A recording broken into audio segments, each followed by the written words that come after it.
except Dubey sir and Alok Mathur sir. And start recording.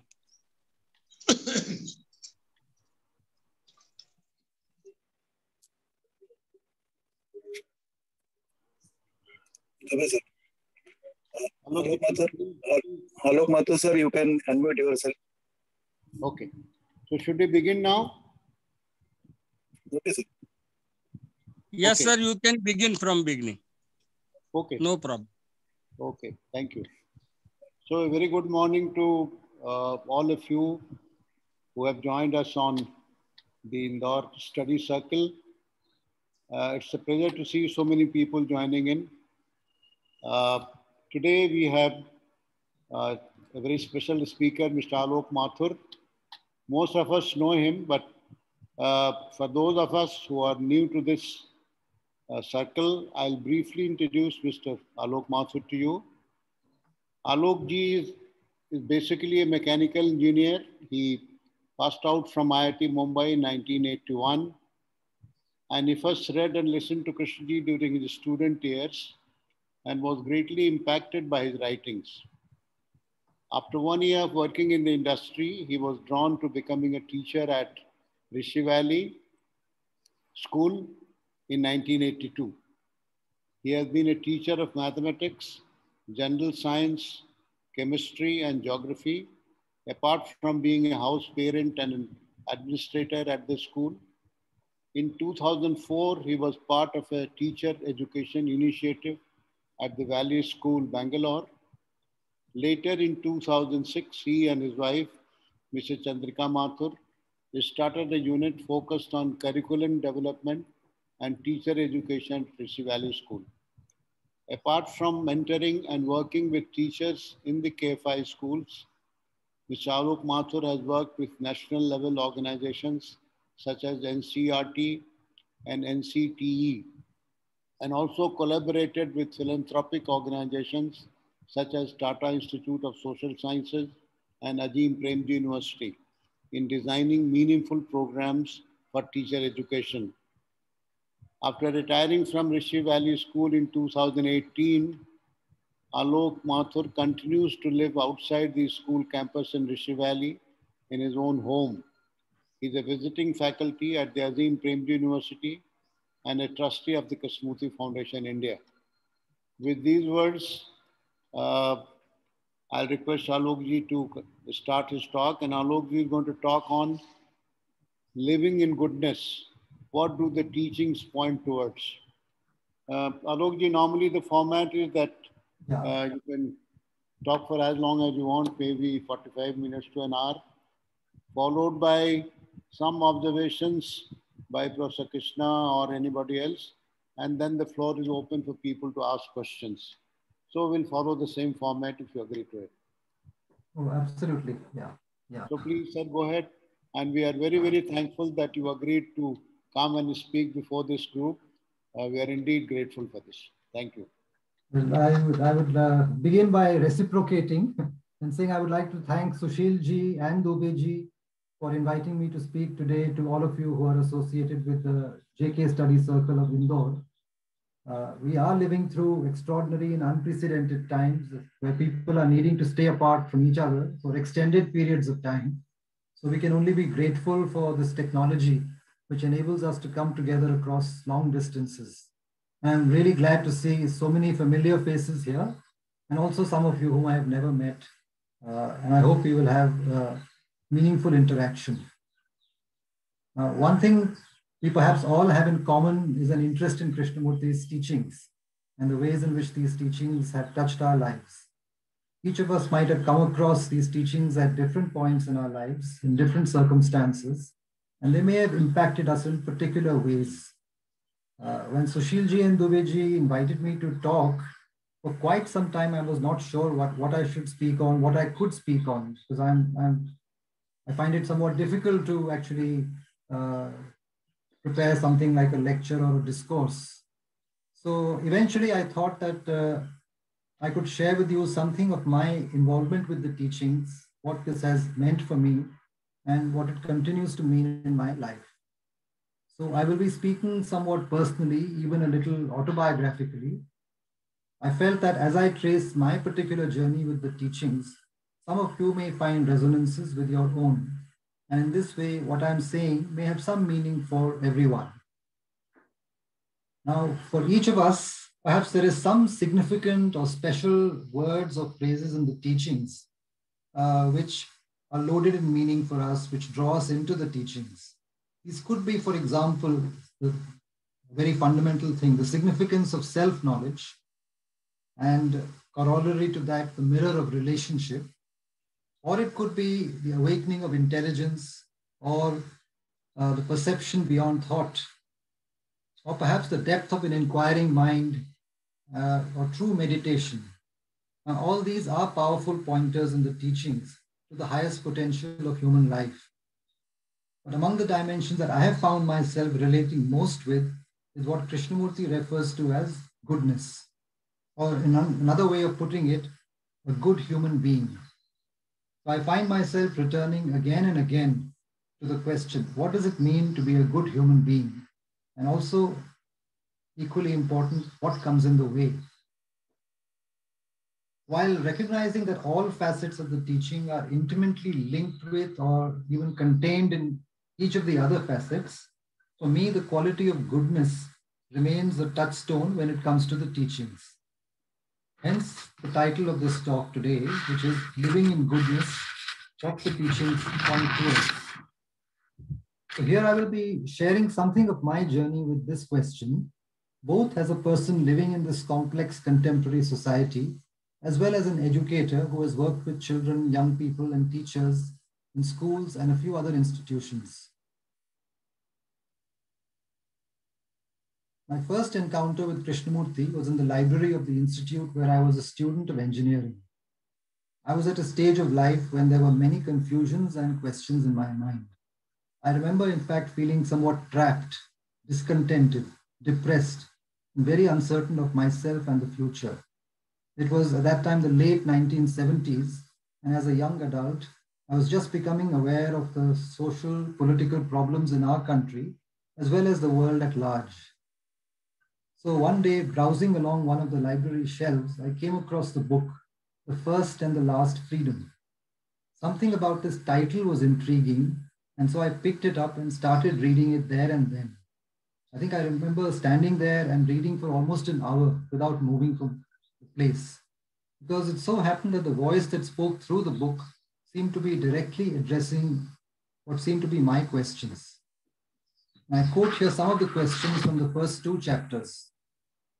What is it that most of us are seeking? What is the relationship between yourself and the misery, the confusion in and around you? Why is society crumbling, collapsing? In order to understand the disintegrating society, is it not important to inquire whether the individual, you and I, can be creative, can be good?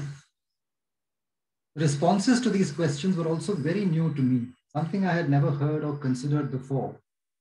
I did used to read a lot of things in literature, in philosophy, and things like that, but the whole approach I found was something very, very different when I read this particular book. So I borrowed the book, read it through most of the chapters with titles like What is the Self, Fear, Simplicity, Awareness, and so on.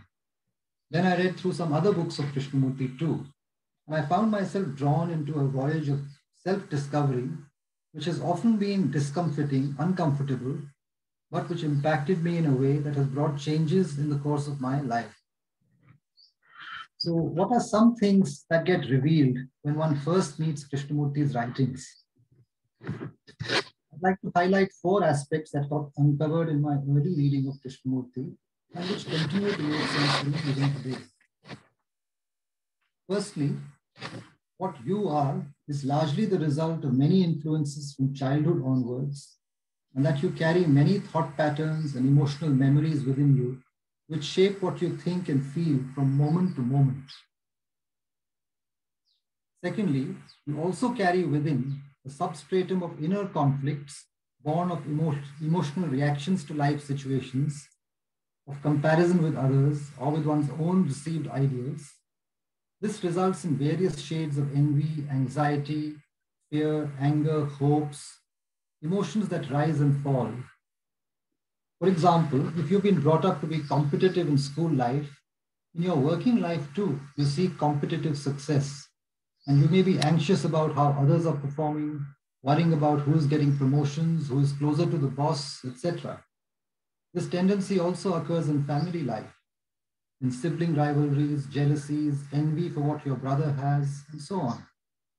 And this comes into conflict with moral lessons that you might have been taught, that envy or jealousy, etc., are wrong. And this creates its own inner contradictions. Now, the key thing Krishnamurti seemed to be pointing out is that as long as you remain unaware of these thought patterns and feelings, they retain a compulsive hold on you. They also have a narrowing, constricting effect on your life energies and well-being, as well as the well-being of others around you. Thirdly, and most important, you come to see that relationships with people, those who are at a remove and even those who are close, is often mediated between an imagined self-image and your image of the other. And this overrides our spontaneous feelings and responses to other persons. There can be something calculative, even mechanical or artificial in human relationships, especially when people live out their lives in accordance with predetermined social roles and hierarchies. You may easily notice how people try to play out their parts as a son or daughter, a daughter-in-law or mother-in-law, the employee, the boss, the senior partner, and so on. You may also see people seeking to impress others or currying favor with those in power. Many people also carry crude images about a whole community, and groups of people get identified and stereotyped as Muslims, Christians, Brahmins, or Dalits.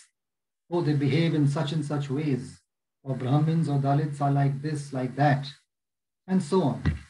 Now, Krishnamurti asks, do we see such factors operating in our own minds, in our own relationships? And he points out that we rarely relate with each other simply, directly, as living, breathing human beings who share so much common ground. Fourthly, at a deeper level, there seems to be an urge to preserve, sustain, and enlarge a sense of self, which takes the form of shifting self-images through which we seek gratification or pleasure and try to avoid conflict and pain. And it is these processes, the teachings point out, that generate our own seeds of fear, the fear of not being recognized or known by others as you would wish to be known, and a deeper fear of not becoming something, of being a nobody. Some of these discoveries initially came as a shock, and you are left wondering, questioning your own thoughts and feelings, and wondering about the nature of the self. But this is also liberating, for you come to realize that you are ultimately the author of your own misery, of your own destiny, and that you can do something about it if you pay close attention to its causation, to the factors at play in the background. You realize that even if there's a strong desire to change yourself, or more likely to change others, you can only begin by understanding the process of yourself, the influences you've been subjected to, the groups you may have come to identify with, the roles through which you may be acting, and of course, your day-to-day thoughts and feelings. If you don't question or pay attention to all this, you will inevitably get caught in a cycle of acting and reacting, which generates more conflict and a loss of living energy. In reading the teachings, you also come across statements like, and I quote, when you see this process of the self, when you're really aware of it without opposition, without a sense of temptation, without resistance, without justifying and judging it, then you will discover that the mind is capable of receiving the new. It is a state of being in which creativeness comes without invitation. This too is from the first and last freedom. This statement leaves you wondering whether you can actually feel your way towards a way of living, a way of being that is non-mechanical, creative, and good, something that would leave open new possibilities. For me, another way of putting it has been whether there can be a possibility of living in goodness. In different ways, this is something Krishnamurti alludes to again and again in his talks and writings. So what is goodness and what would living in goodness imply? This is what I'd like to explore a little further. Now, there are several pointers in the teachings, pointers that evoke a deep feeling and an urge or a call towards goodness, towards a creative and non-mechanical way of living. But before I go further into this, I should mention that as my student years came to a close and I got my first job as a graduate engineer trainee, such an urge had already taken root in me. In its own way, it produced significant changes in my outer life circumstances.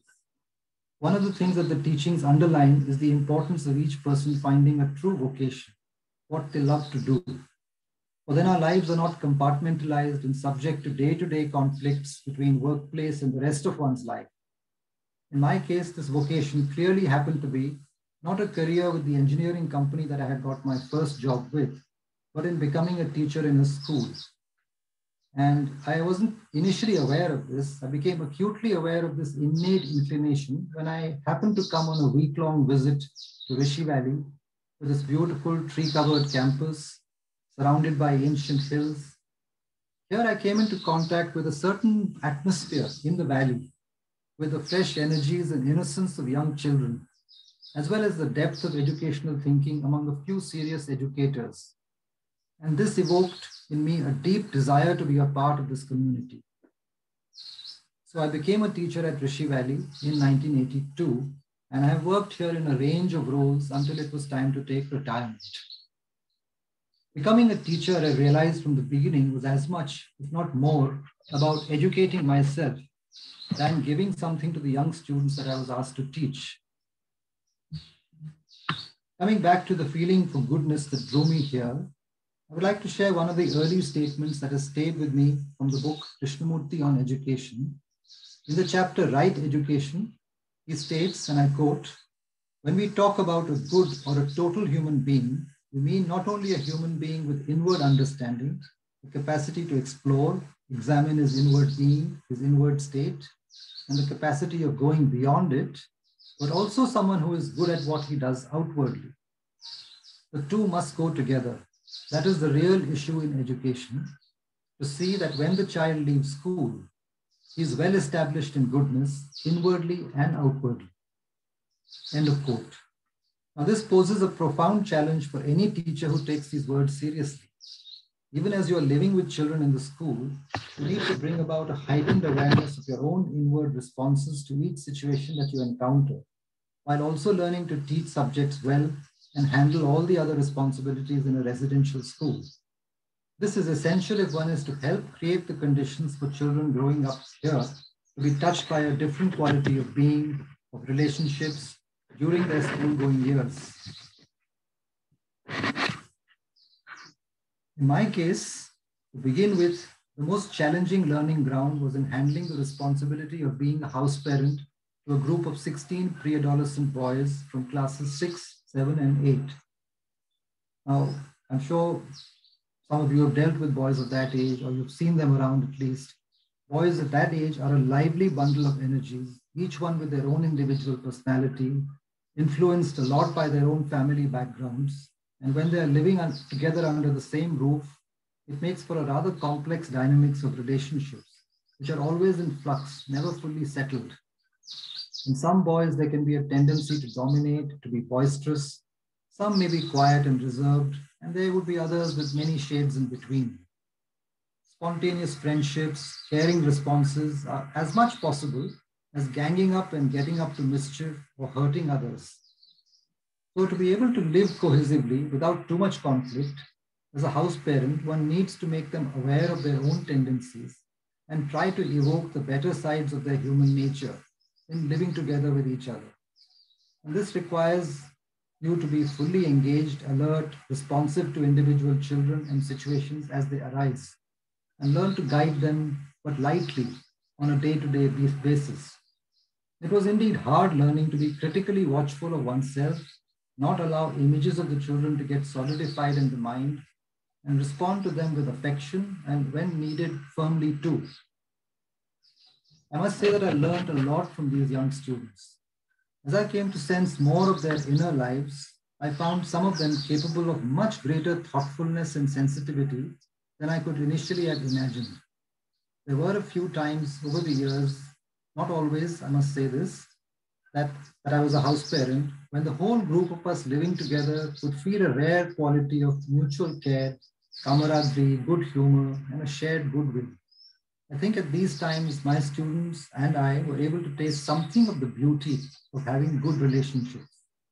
And to my mind, the sense of goodness was possible due to a degree of open communication and a certain collective intelligence that allowed the space for responding to and caring for each other while enjoying each other's company. There were many instances when students would come and want to share their joys, and they also brought their problems at times. To give one example, I recall a 12-year-old boy bringing another young student who was new to the school and telling me that this boy needed to talk to someone older. He had shared something in confidence with his friend, his new friend, and the friend felt that he needed to come and talk with an adult. And I was, I think, at that time around 27 years old. So for me, I was a much older person, though in my own eyes, I was still quite young. So this new boy was sobbing, and he told me about the problems that were happening between his parents and how he was not allowed to meet his father, who had been bad to his mother. He loved his mother and understood her plight, but was missing having a father. So we both simply listened to him, and I asked him for the time being to treat me as a father, even though I was nowhere near ready to be a father myself. But at that moment, I think it evoked a certain feeling in me. And I found that the rest of the students in the house too lightly supported this boy through a difficult period. Later, when we visited the school, I spoke to the mother and the grandfather to better understand the situation and help them to realize what the boy was going through. And they responded positively to this, and this allowed him to become emotionally more settled, with a ready smile back on his face. He was a sensitive and bright boy, liked by the others in the house as well as by his teachers. He started doing very well in his studies, and eventually, my hindsight, grew up to be a very fine young person. I must add that there were also times when a student would pose difficult questions or point out things that I was blind to. One new boy who was very quiet and seemingly watchful of everything in the house, one day suddenly spoke to me when he met me in a corridor, saying that he was very unhappy in the school, and he was especially unhappy with me, that I was not speaking to him directly one-to-one. He added, "And why are you not sharing with us something about Krishnamurti's teaching? Isn't the school started for that?" I was really taken aback, because I had, of course, assumed that boys of this age were too young to do anything like that in a direct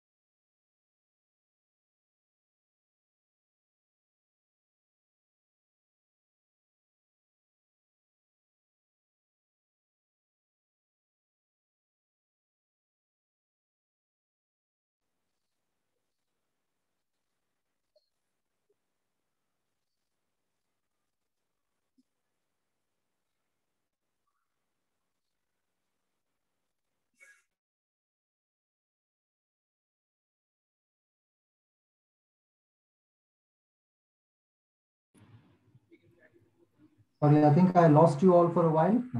Yes. Yeah, back now. Okay.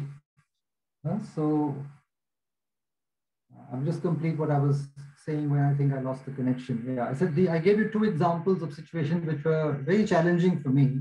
And these occasions would shake up any settled expectations I might have had about life in the house. And I really needed to become more alert and dig deeper into my resources in responding to these situations. In my years at Rishi Valley School, I grew to have other responsibilities as a curriculum developer, an administrator, mentor for newer teachers. Teaching a variety of subjects and doing this well became a passion. I taught maths, chemistry, general science, and geography. And I found that I enjoyed working hard and cooperating with others and creating new curricula that were relevant to the students' lives. I also enjoyed preparing teaching learning materials, planning lessons, and trying to support all the students in my classes in their intellectual growth. This allowed me also to develop my own depth of understanding in the subjects that I was asked to teach. As much as the knowledge and skills that were learned by the students, I was also concerned, and I have continued to be, with the perspectives, values, and the worldviews that are communicated through these subjects. And also the kinds of discussions that we have in what we call culture classes, which are more open-ended forums for bringing up topics, live topics, and taking them up together. And engaging with all this activity, Krishnamurti's educational aims, which I spoke about earlier, remain like a steady hum, a kind of a tanpura in the background. Later still, I began to worry about the challenges faced by new teachers who joined this or any other school. And I found myself wanting to develop something to support education of these teachers or the orientation of these teachers. I was fortunate that my wife, who's herself a very good teacher of languages and a dynamic educator, was also keenly interested in this field. And then we found for the first time that we began working together on several initiatives related to the field of teacher education in the KFI schools. I was later also called upon to contribute to this field at the national level through organizations like NCERT and NCT, what Dubeji mentioned. Even after retiring from the school, I continue to be engaged with the education of teachers. So in this sphere of my life as a teacher or a teacher educator, I feel that I have experienced no basic conflicts between my deeper interests and what I'm concretely doing with my life. And this absence of conflict is a key energizing factor in the work that I continue to undertake in this area.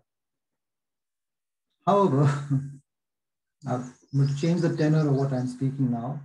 Life is not only one sphere, and living in goodness encompasses a much wider and deeper field.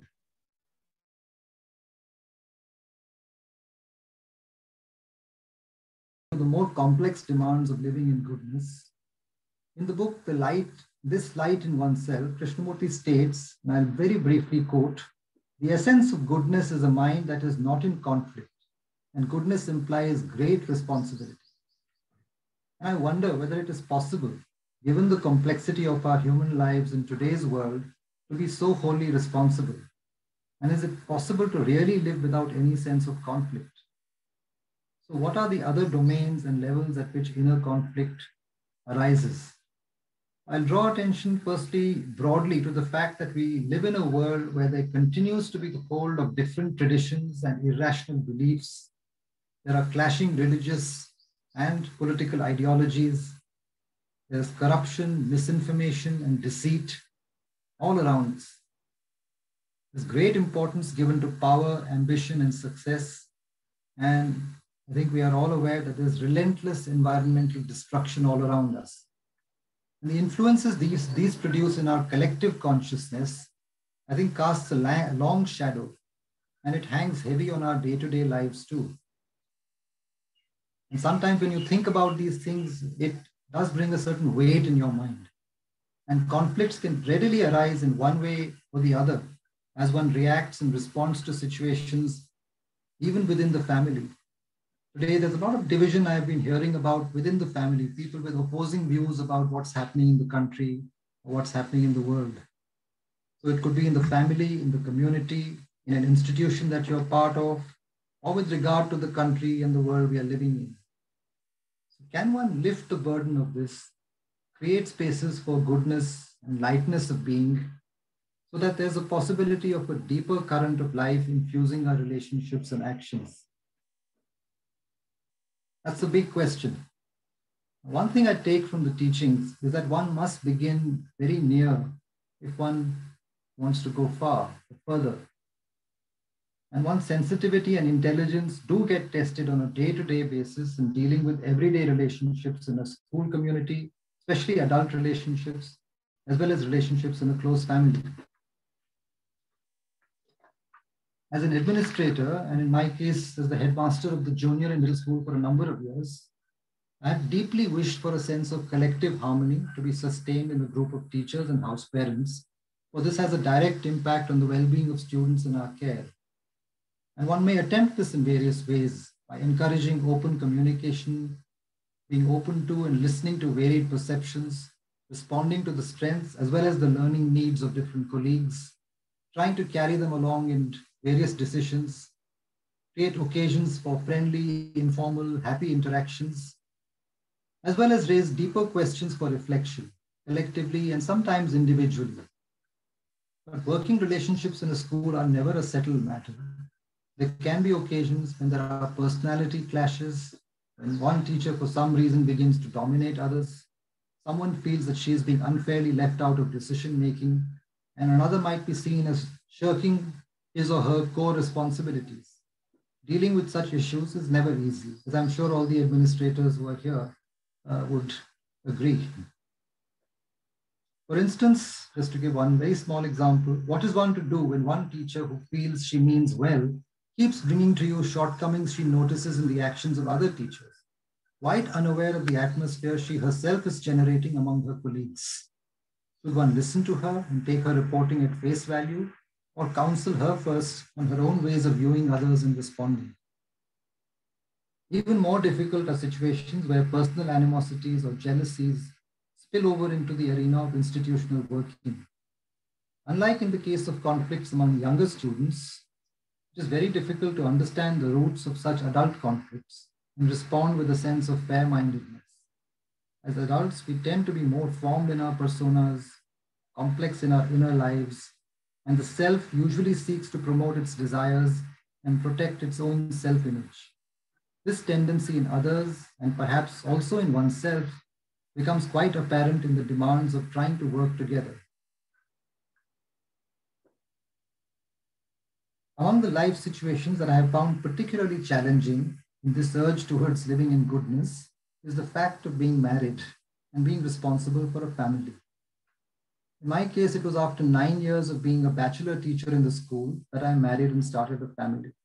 And I was used to being in one way as a bachelor teacher, and now there was a very different situation.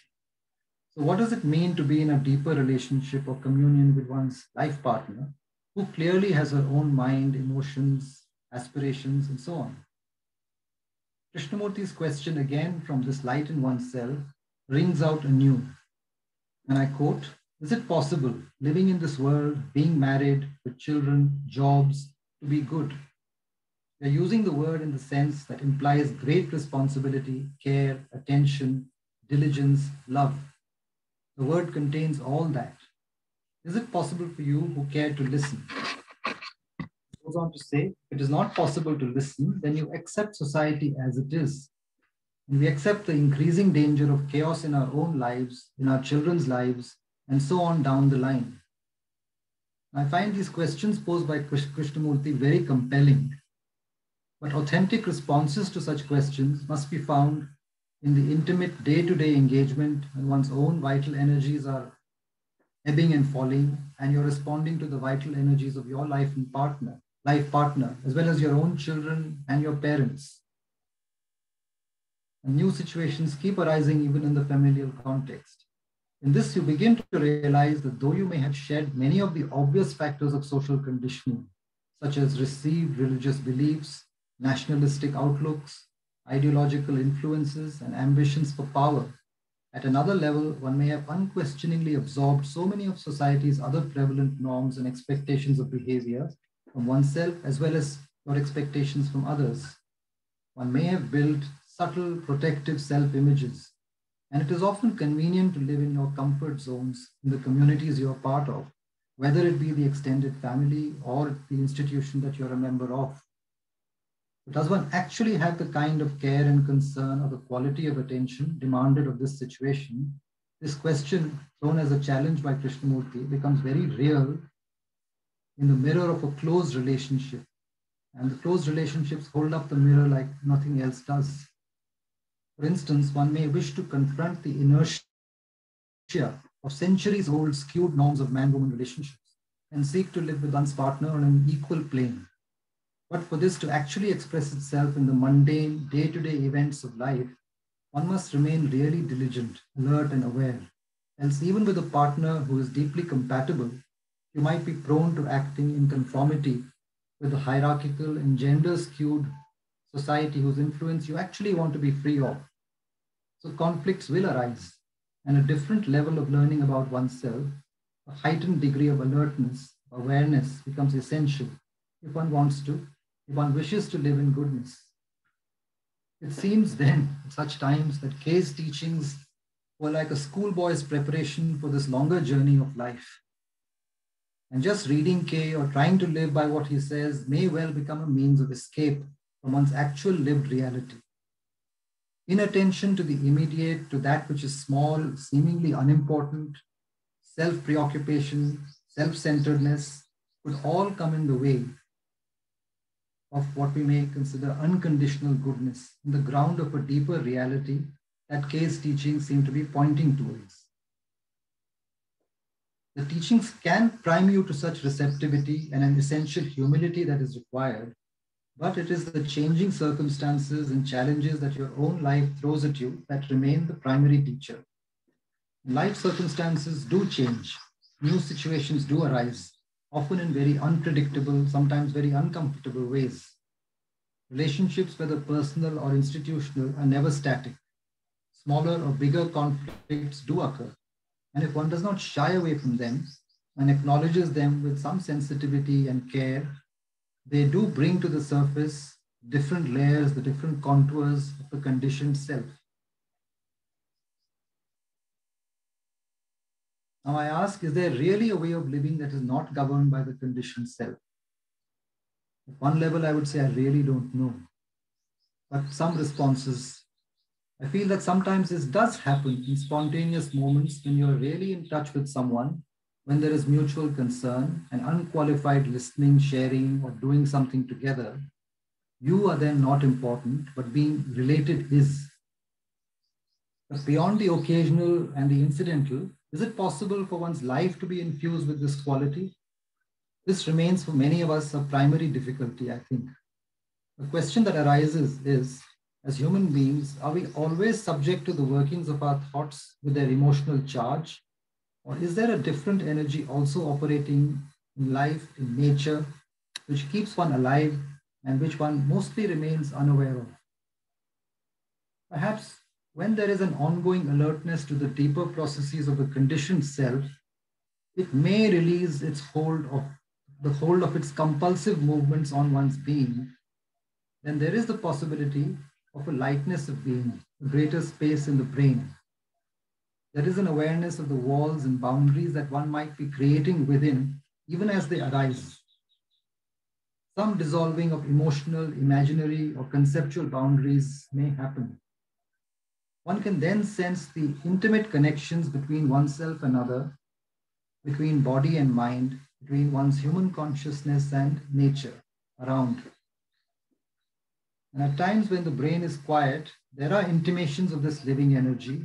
And this happens especially when one is in contact with nature. Nature simply is, with all its variety, color, forms, sounds, and it makes no demands. Hence, it becomes easier to simply observe and listen with all one's senses alive and with the mechanical thought process in abeyance. A feeling of beauty is awakened. Can there be the same quality of attention in one's daily living, in one's relationships? This is harder, for our daily interactions are often complex. And yet, when there is a quality of attention, subtler questions do arise, can arise, and the brain may have the space and the energy to probe. Questions such as, where does consciousness originate? Or where does my thought originate? Can thought be aware of itself? What occurs in the space between thoughts? What is the implication of you are the world, of this shared human consciousness? How are we connected to others? How are we a part of nature, of the cosmos? What enables life to flourish? These need not be idle questions, for they have the potential to evoke the subtler energies of life, a feeling of inward space, a quality of wholeness, and intimations of the depth of living in goodness. These intimations may be temporary, they may not last, but when they happen, they are a reality. One need not make a memory of them or seek to re-experience these as pleasurable feelings. These intimations may have a source that is outside memory. They do evoke, however, the call to living in goodness, which then remains a factor that may continue to shape one's life journey. One doesn't know in what way. Maybe with this, I come to the end of what I wanted to say. I have shared with you all one kind of continuing journey with the teachings, the journey in which the urge towards living in goodness has been central. But I also feel that this urge is perhaps innate in each one of us, but invariably gets covered over by so many complexities in our lives. And I think one of the purposes of Krishnamurti's teachings is to continue to awaken and nourish this urge in every human being, in you and me. So with that, I will end, and thank you so much for listening to me. Thank you, Alok ji. Very interesting discourse. May I request Professor Krishna to say something, few words before we take up the questions. I don't see Professor Dr. Gajanan Rao here. Sir, unmute yourself. Unmute. Yeah.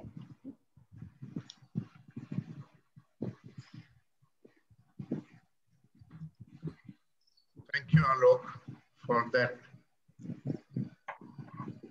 very simple, honest account of a journey with Krishnaji's teachings in one's daily life. I was listening more or less spellbound because all of us were seriously engaged with the teachings. I've had similar experiences and lived with these questions, which you so simply and honestly narrated. It's an ongoing process. I think this is what Krishnaji meant by a learning mind, that you keep watching and you keep asking questions and never say this is possible, that is not possible, and so on. Never come to a conclusion. Keep listening, inquiring, learning, and moving without too much regret or measurement of either complimenting oneself or feeling ashamed of oneself and all that.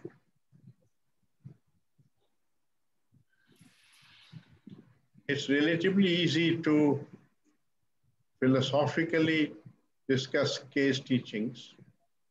And what I found in your talk was how they apply directly in our daily life, in our relationships.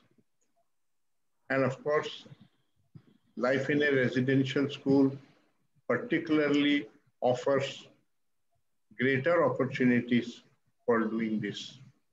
In fact, that is perhaps the real reason to want to be a teacher, that one not only teaches the subject, but one keeps learning in that whole process. It's a very difficult endeavor to come upon flowering in goodness, which is what Krishnaji implied and wanted to happen in his educational institutions, because of all the difficulties you have pointed out in your talk. The conditioning, which is just one word for various images and tradition and identifications and opinions, the attachment to which becomes the me and the mine, the ego.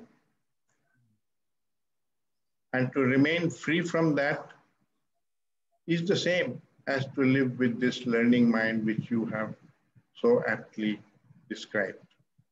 So I was quite touched by your description, and I share in your experience. Thank you.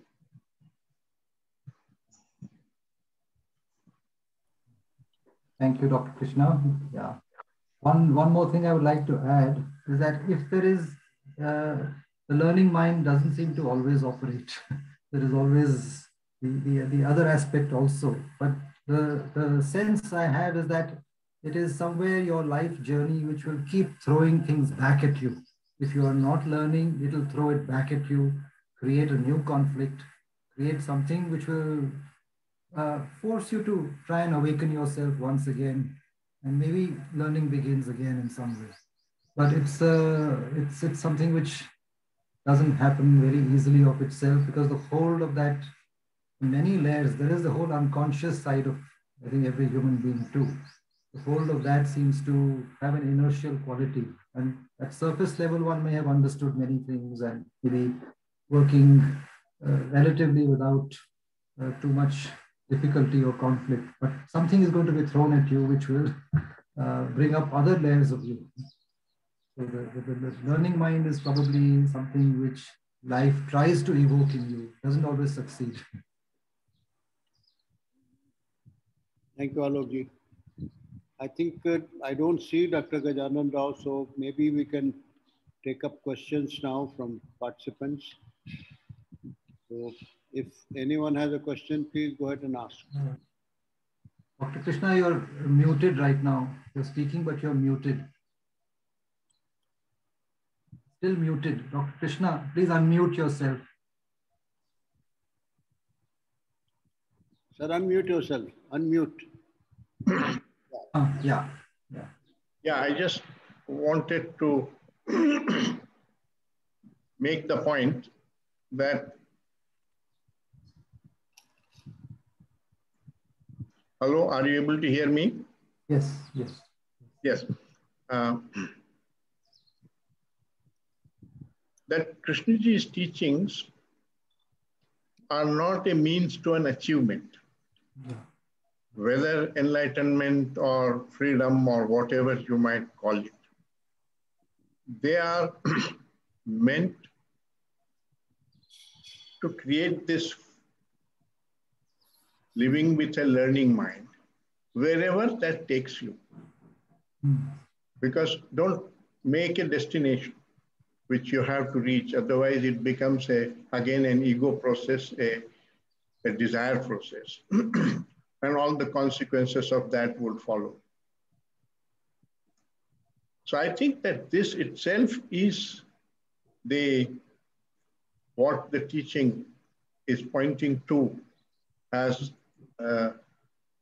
living with goodness, is to treat all happenings in one's life not as sorrow and gain or pleasure, but as an opportunity to learn.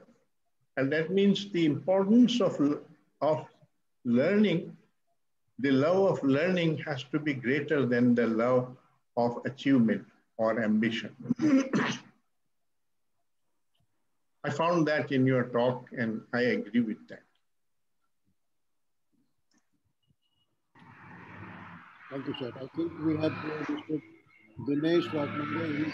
He wants to ask something. Yes, Dinesh ji, go ahead.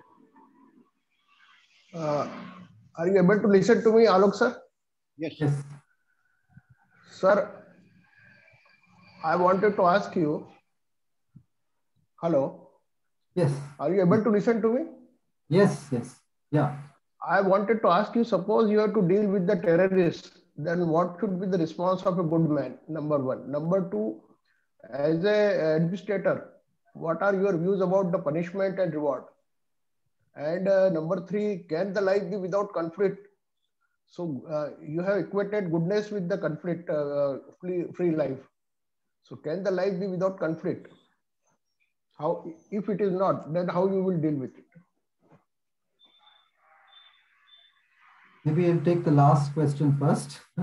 Yeah, because you posed a series of three puzzles. I think I take quite seriously Krishnaji's contention that as long as you have conflict, as long as there is opposing aspects in your being which are it is something which is going to dampen your life energies. It is something which is going to, in some way, keep a hold on you, keep your mind. And if you really have to, what relationship is, what society is going through, understand it with a certain clarity, both the ugliness of it as well as whatever good things are happening. I think that space in the mind is very essential. So that's something I see from my own journey is very much the case. At the same time, can life be without conflict? I would say is an open-ended question. So far, I have not found that. I have not found that life is without conflict. It will continue to keep creating conflict as long as you have something which is holding your mind, something which is limiting its perception, limiting its sensitivity. And that is, I think, the state which most of us are in. So life is not without conflict. But there is a call, I would say, in Krishnamurti, to see if there can be that possibility. And at certain levels, it's possible to dissolve conflict. As I mentioned, there's a fairly, I would say, basic example. Take up a vocation or something which really you enjoy, which you find interesting, which is meaningful to you. Then one level of conflict is less. But there are so many other levels which are going to come up. And each conflict, I think, to paraphrase Dr. Krishna, is an opportunity for digging a little deeper and seeing something about yourself. So that's maybe one response to the third question. What do I think about reward and punishment? I think that it's very simple to me. I feel that when a mind is that's one form of hold that I would say external forces create in the mind of a very young child, bringing him up through a process of reward and punishment, telling the child that if you do this, I'll give you something. And if you don't do this, you're going to, something will be taken away from you, or you will be beaten, or this, that. Now that doesn't create any intelligence in the child. It doesn't create any way of actually perceiving a situation, seeing its requirements and acting according to that. And when you grow up in that acts in more and more, I would say, negative and insidious ways as you grow up into being a member of society, and you're all the time looking at who's going to give me something, who's going to take away something from me. And you're never really, I would say it goes hand in hand with creating more conflicts to create a narrower frame of reference for yourself. So that's my response to, I would say, reward and punishment. And education, I feel that it has very little place.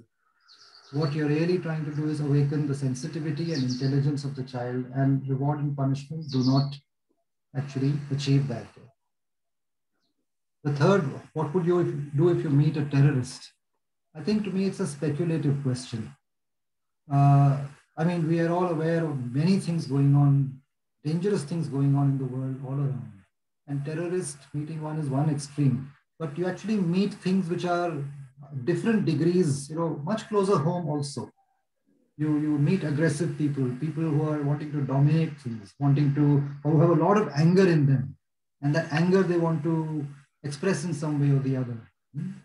So, or they are caught by a certain ideology, and that ideology is driving them. I would say that with each such situation that you meet in your own life, not in some imaginary life that I am suddenly in, Taj Mahal Hotel and a terrorist has come, what am I going to do? What do I do in my actual life when I meet? And you will meet people like that in some way or the other. How do you respond to them? Do you respond to their actions with an equal and opposite reaction? Or is there a way in which you can respond more intelligently? I would say if you're attempting that through your life, then maybe the terrorist question is a non-question to me.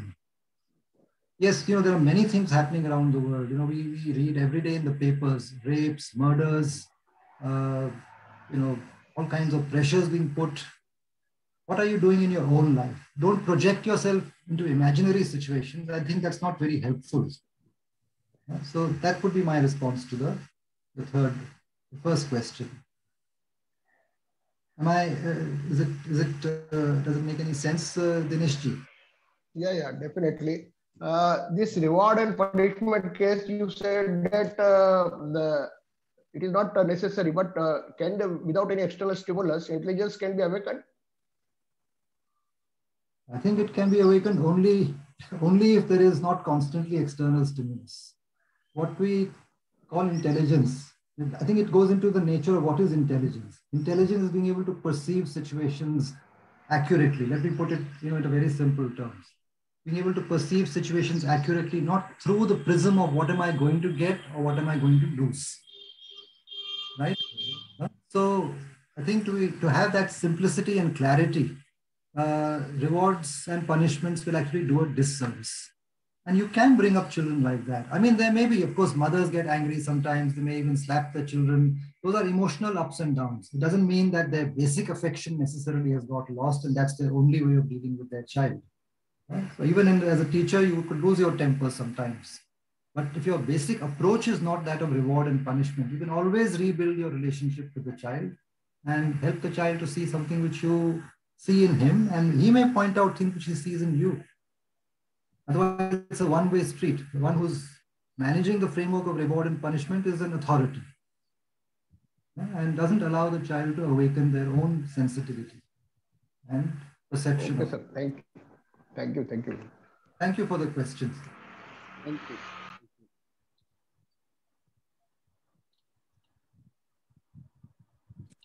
Yes, Mr. Ramarao, please.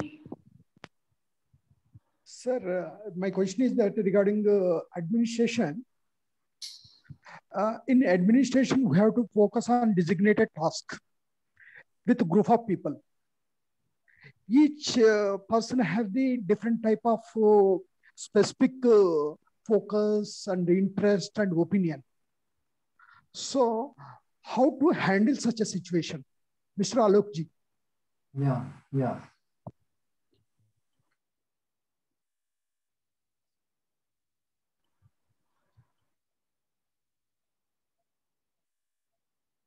I think first of all, I would like to keep a more open-ended view of what an administration means, what administration or an administrator roles mean, and what is the ethos that one is also trying to generate in a place.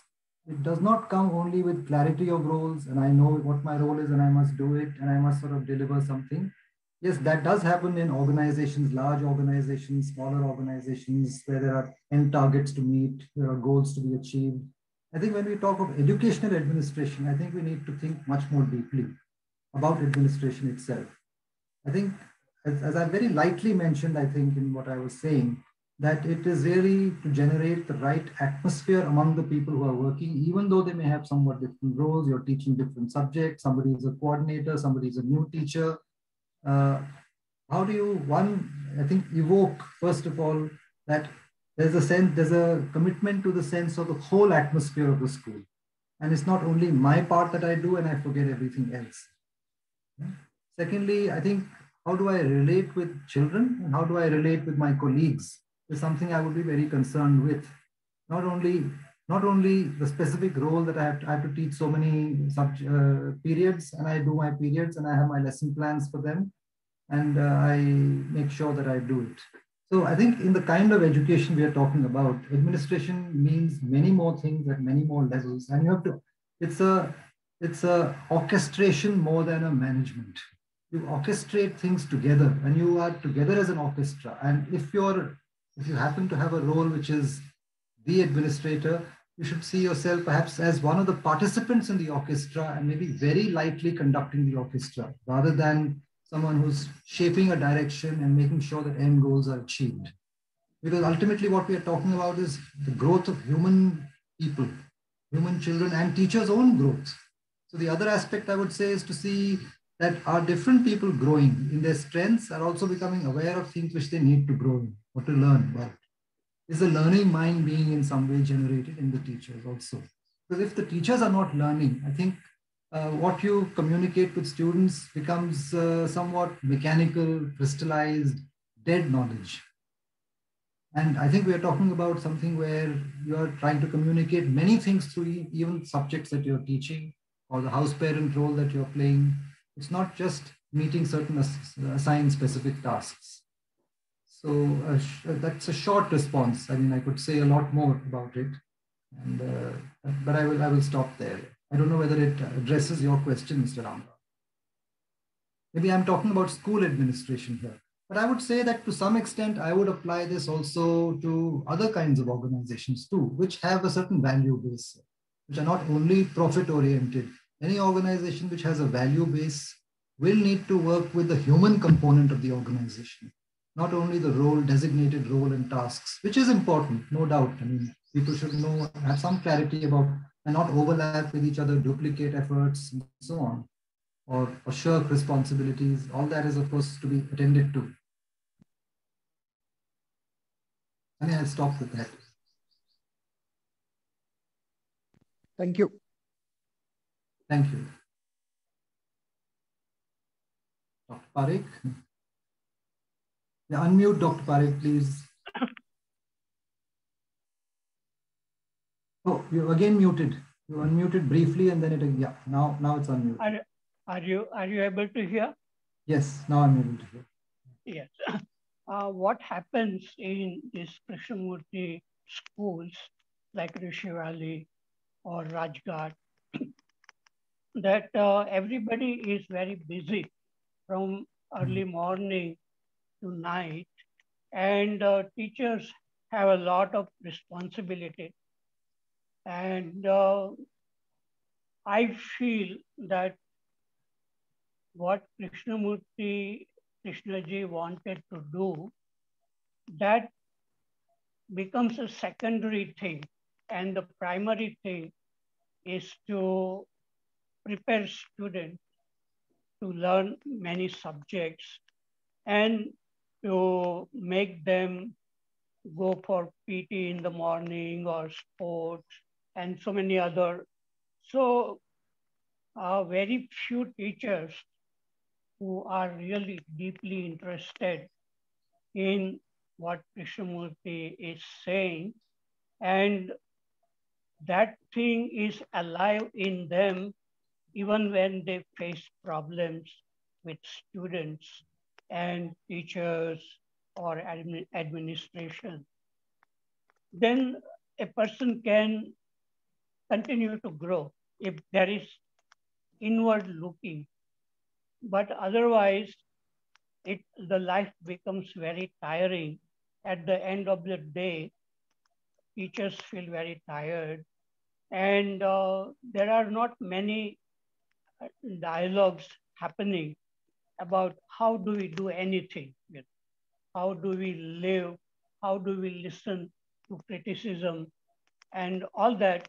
That is, I feel that was the primary intention of Krishnaji.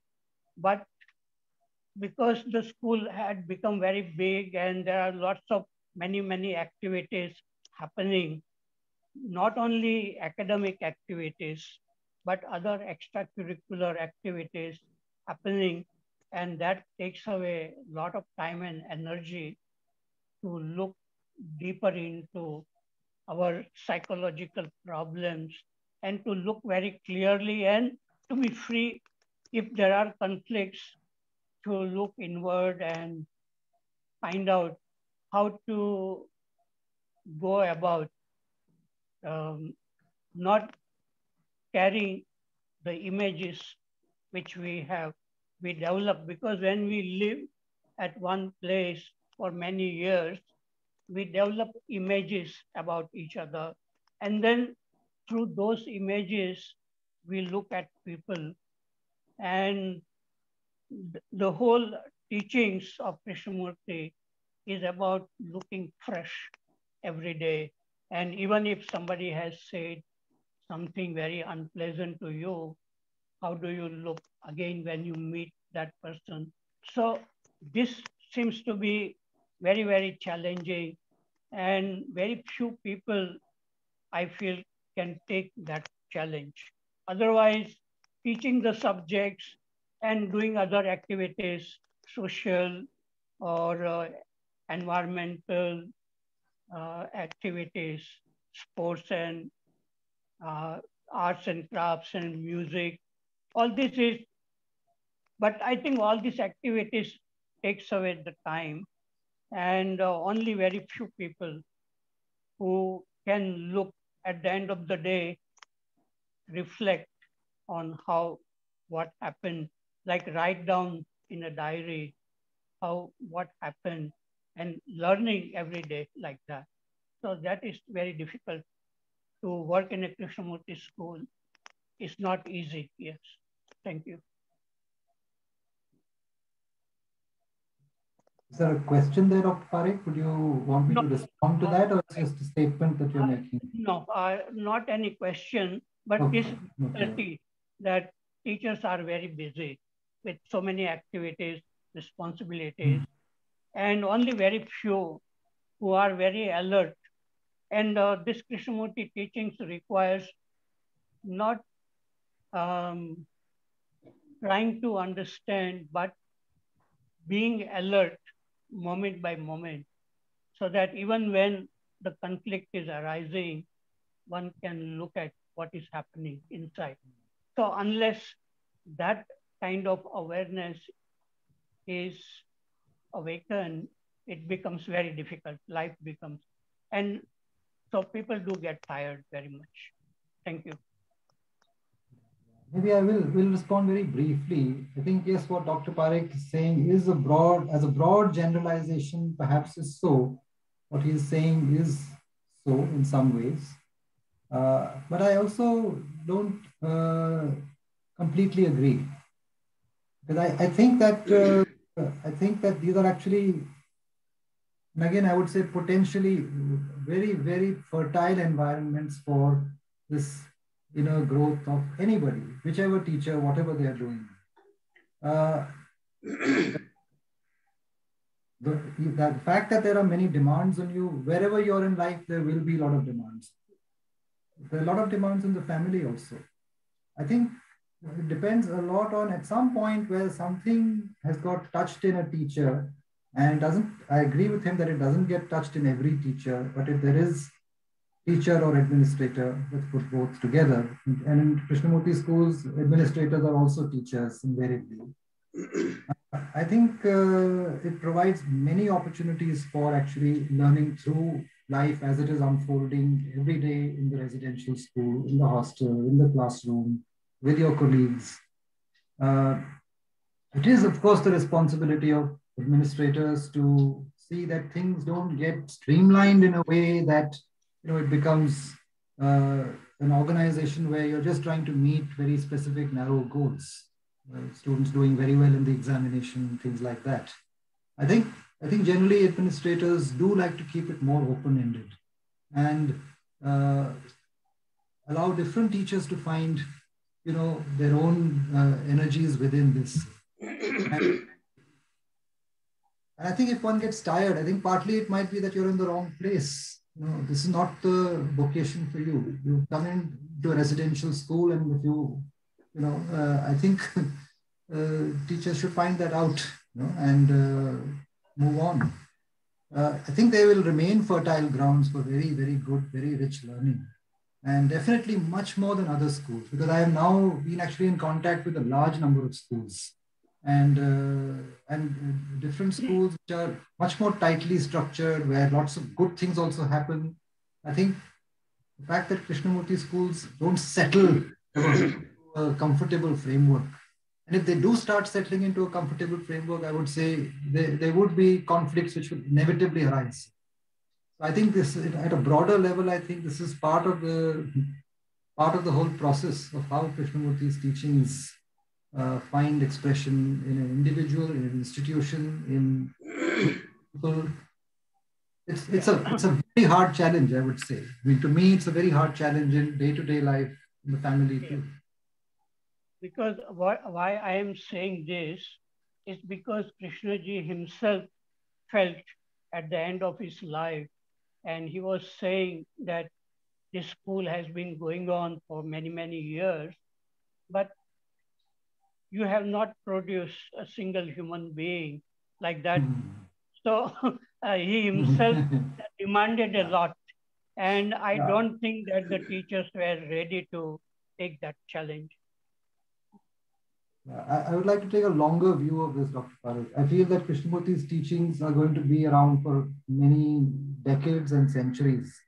And it was right for Krishnamurti to say that. It was right for him to keep posing that. And he was very demanding whenever he came. And I was there for years or 5 years overlapped with you, Dr. Parikh, where he would put us all on the mat and say, what are you really doing here? And it was right for him to do. But I don't think it's, again, if I can paraphrase, it's not an achievement orientation that we are really. I think you have to create a fertile ground which is constantly moving, churning, changing, doesn't settle down. And as long as our schools don't settle down into well-defined groups, they will remain places of, I think, great and deep learning in the times to come. So let's not take the immediate view. We may say in 40 years, things are going down or something is deteriorating. I think I see it as more an ongoing journey, and maybe another group of people will come, and reawaken that. It's going to be around for quite some time. I think these schools have been built in a way that they will last. Thank you, Alok. I think we have Mr. Verma coming up. Yes, please go ahead. Ask. Is it audible, sir? Yes. Is it audible? Yes. Living in goodness, the title Living in Goodness suggests that goodness is the base in which living is taking place, or must take place, or can take place. So, and your simile, I enjoyed your simile, the Tanpura in the background. But the Tanpura in the background has to be in tune with the swara of the person who is talking about or who's thinking in a lot. So that harmony has to be there for good, because goodness to me is a feeling. Living is too big a word. Living is much bigger than your formal teaching or taught. Life is very big. So this feeling, what relationship goodness has with time and order. So the maintenance of that goodness in which everything happens properly in order. So this is my basic question, what relationship it has with time and order. Because living presents challenges every time, fresh challenges. So that can always disturb that so-called the base which we have made as goodness. So this is what something has come to me, listening and thinking about all this. Please tell me something more about it on these points. No, thank you for raising that. I'm also just pondering over what you just said. That living is much bigger and it is always shifting, changing, throwing new challenges at you. And goodness is a feeling. Is something which you might touch at some points in this whole process of living. Can one really live in goodness? Can the base be goodness? That's a big question for me also. I have not seen that happening, whether in myself or in people I know closely. I know that there is always, life is always ready to put things into turmoil, into some new fresh cycle of at the same time, I also have this sense that, which I mentioned at the very end of my talk, that there is somewhere a deep discomfiture in each of us with this having to live constantly in turmoil, having to live. And there are different ways you can approach it then. One is you can try and crystallize your life into something which you can manage, and you are trying to keep an order, and you have your own definition of goodness, that I do these good works and I'm like this. It's more akin to, I think, creating some sort of a framework on goodness, and that living quality of being able to respond fully to a situation as it arises gets lost. In fact, actually gets shaken if you try to crystallize your notion of goodness. Which is why I don't think I could use too many qualifiers that being goodness is this or it's that. It's actually perhaps when it has to be approached by uncovering the background of what prevents that feeling of goodness. And that uncovering, because the covering is also going on all the time. So the uncovering also has to in some way keep arising. And there may be moments where you do touch it. I think all of us have that potential of touching it, whether one can really live in goodness all through. It's an open question to me. It's an open question to me also. I don't want to deify Krishnamurti and say that he actually lived in goodness all the time. He had his moments also where, he would get unnecessarily angry. In fact, I was there at the last session with Professor Ravi Ravindra, and how he turned to someone who was trying to actually protect him, and he said, "You keep out of this," and shouted her down. So he also must have had his moments where he was not very sensitive to the whole situation. Something he wanted to pursue that. But in his teachings, you see something very, very profound, which he is pointing to, which he has experienced very richly. If you read his diaries, it was Krishnamurti to himself or journal, you can see that there's a mystery in life, which, as you said, life is very large. There's a mystery in life which is calling each of us human beings to partake of it. And we mostly don't succeed in it. So I don't know, this is a response to what you said. Thank you very much. Thank you very much. Giving so much of thought about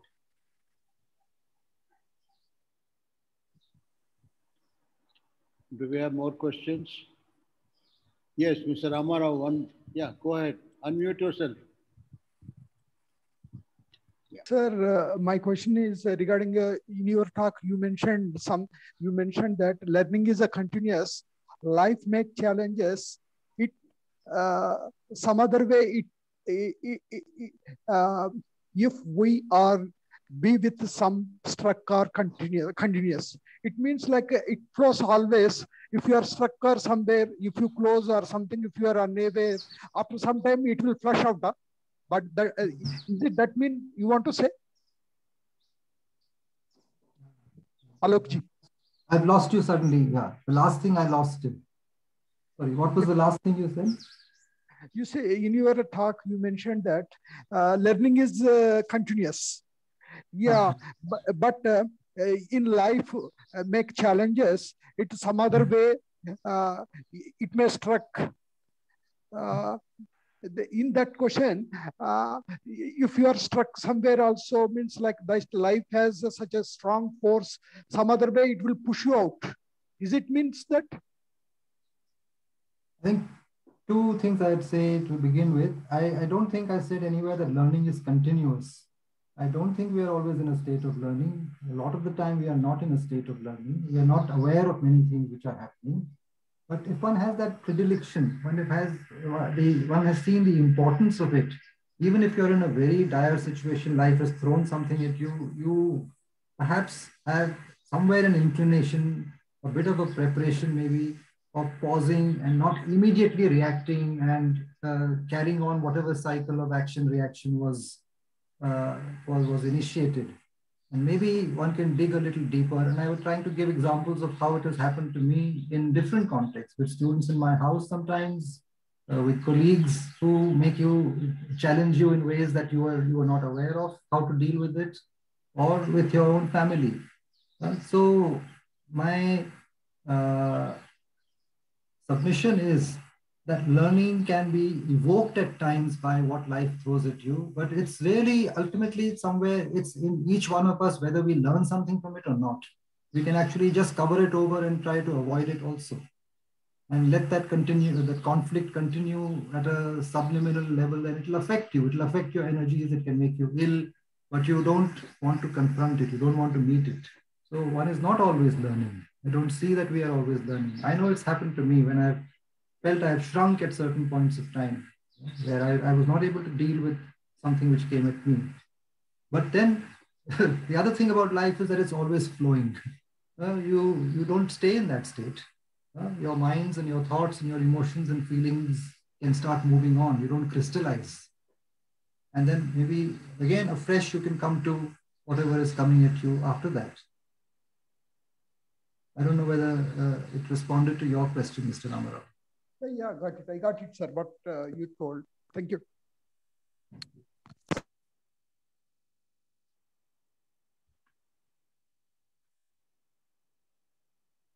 Can I say something? Yes. Are you able to hear? Yeah.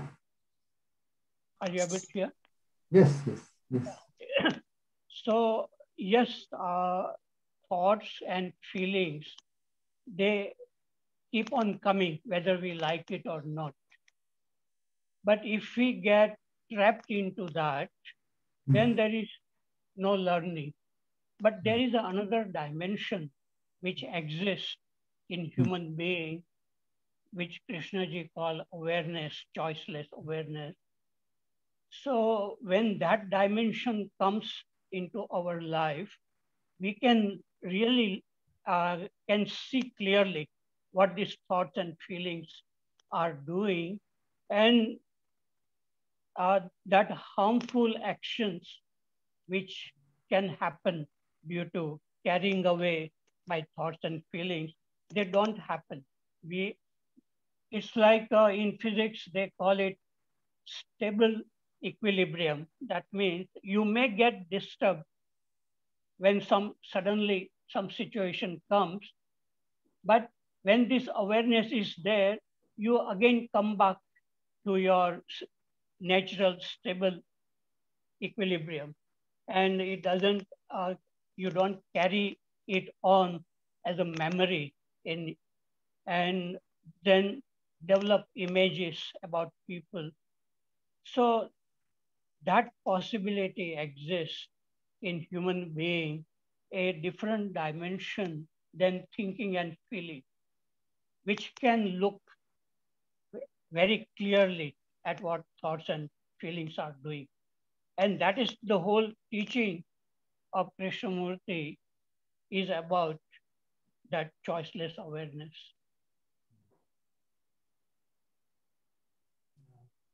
But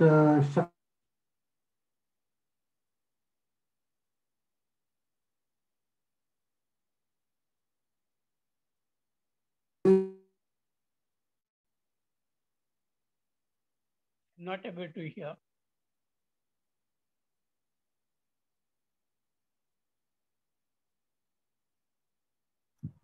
Your image is frozen. Yeah. Maybe internet is not working there properly. Yep. Yes, quite possible.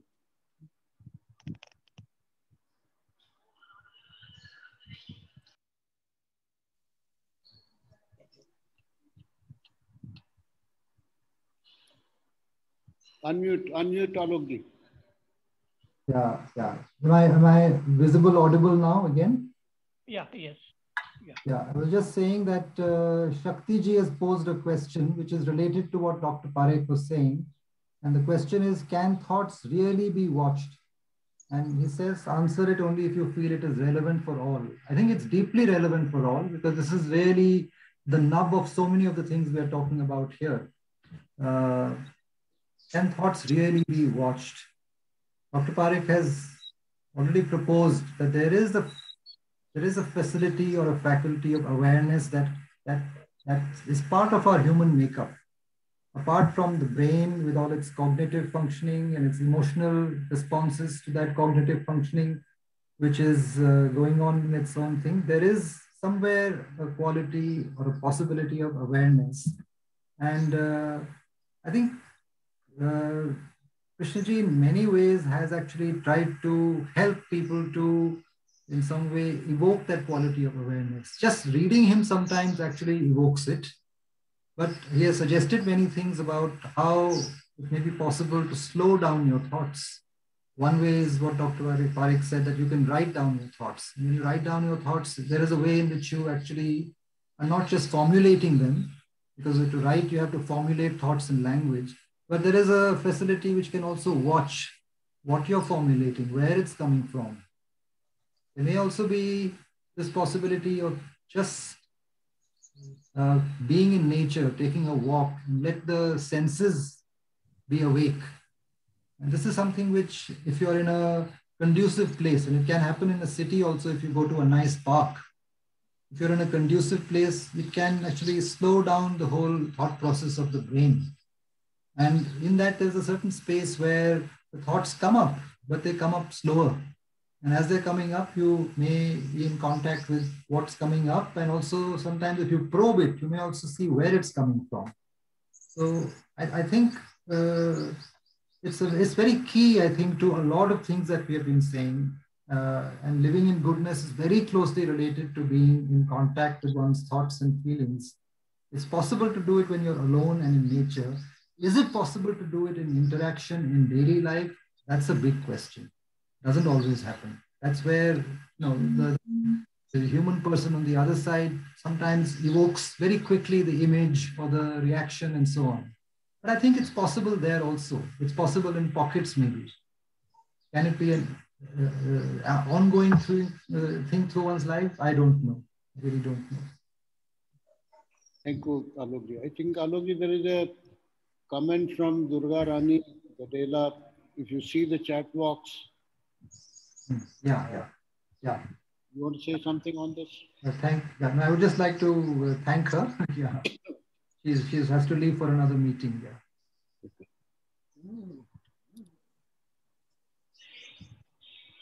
I don't know how much time we have to be, because you must be having some boundaries to yours. Just about time now. Yeah. Sushilji, should we close now? Because Sir, we have to announce the next lecture also. Okay. So next Sunday, we have a sort of symposium consisting of Professor Krishna, Dr. Gajanan Rao, and Mr. Harsh Tankha. Each of these people will speak for about 20-25 minutes, and then we'll have a question and answer session. And the theme is, why don't we change fundamentally even after reading or listening to Krishnaji? How is this inertia coming into play? So they will be speaking on this. So until next Sunday, thank you all so much for being here. And a special thank you to Alokji for accepting our invitation and being with us and talking to all of us. Thank you so much. I invite everybody to attend the next lecture. Yes. Thank you, sir. Thank you. Okay. Bye-bye, everyone. Bye-bye.